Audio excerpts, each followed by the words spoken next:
Okay, so let's review the basics of what we already know because I think there's a lot there that's overlooked. Specifically, I want to look at compassion fatigue. We all have a textbook understanding of what compassion fatigue is.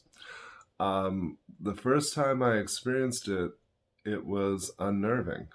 I was working as a mental health therapist, and I realized that I had not been paying close attention. My attention had kind of drifted off, which was surprising to me. I'm good at hyper focusing and just being really connected to the person in front of me. And this particular client was somebody who wasn't making much progress. The truth is, they weren't putting in much effort. And I had this strong sense of what they really wanted from me was to help them feel good about their wallowing in self pity. And I checked out for a minute, and I came back, and I was pretty ashamed. I realized that I had not caught anything they'd said in the past couple of minutes, and I realized that I didn't care. I didn't give a damn what they had said, and that just felt like a huge implosion. It felt like my whole world falling apart because I'm supposed to care, always. The first time I experienced compassion fatigue, I realized that there was no limit on my compassion. I was supposed to have endless amounts of it. I was supposed to never run out of it. My experience is we who have great empathy for others, have great compassion for others, tend to lack compassion for ourselves. And I marvel in retrospect, where did that expectation come from? What I've learned about people over all these years is that expectations are guiding principles in our lives. If you tell me what a person expects of themselves in any given situation, I can predict for you what they will do. But expectations are subconsciously developed. And worse, they're very often assigned in a family of origin. A child learns their place, learns their role, learns what is expected of them, and they tend to rise and fall based on what is expected of them. So the expectations that I was raised with were certainly not healthy. I was not supposed to have limitations. My worth was based in who I was to others, and the more that I did for people, the better I tended to feel. But those things couldn't be saved up. They couldn't remain. So I had to start over each and every day.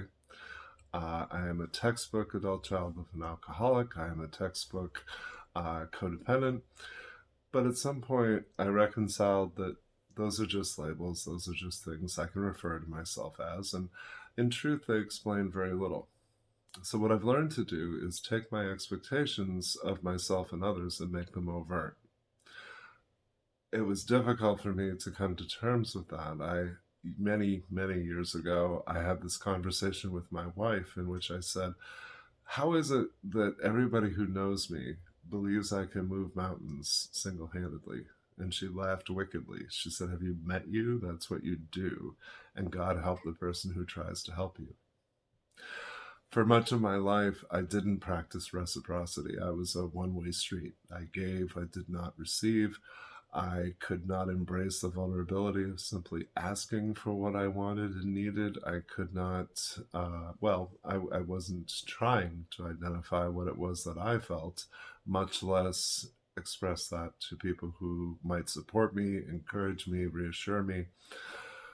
So I spent an awful lot of time being a sponge.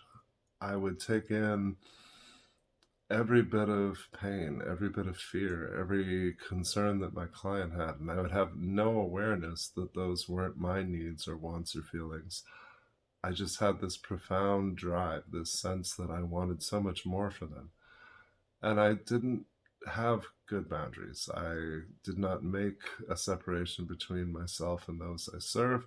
And so everything felt like it was very important, but I wasn't one of the things that I deemed to be important. So I really believe that one of the most important things we can do as healers and helpers is to learn how to bear witness to pain and suffering without taking it on as our own.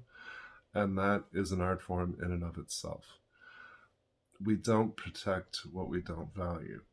And so protecting myself from the danger of vicarious and secondary trauma, it just never occurred to me that I should do that. It never occurred to me to pay attention to myself. And so now when I work with healers and helpers, I talk with them about mindfulness, but I like being pragmatic. Mindfulness is a nice term for, hey, I really need you to pay attention to you. I need you to be aware of what's going on with you, not just the person you're serving. So that type of awareness is not complex. It's not about really being self-actualized. It's not about meditating or doing yoga. I mean, meditating and doing yoga are fine things to do, but paying attention to yourself is as simple as being honest with yourself and checking in. I check in 3 very simple but very important ways. I ask myself, how are you doing? What are you doing? And what do you need to do about that? Because left to my own devices, I'm just going to focus on the needs of others. I've learned that a huge part of avoiding burnout and coming back from it is accountability. I need to have people that understand what my goals are and are holding me to my progress, to the steps that I'm taking, to make sure that the work I'm doing is manageable and sustainable. Those are 2 very basic concepts, but they tend to be absent from our training. They tend to be absent from our daily practices. So I hope you'll give those some consideration, maybe do a little bit of writing on that, and we'll be back with some more ideas.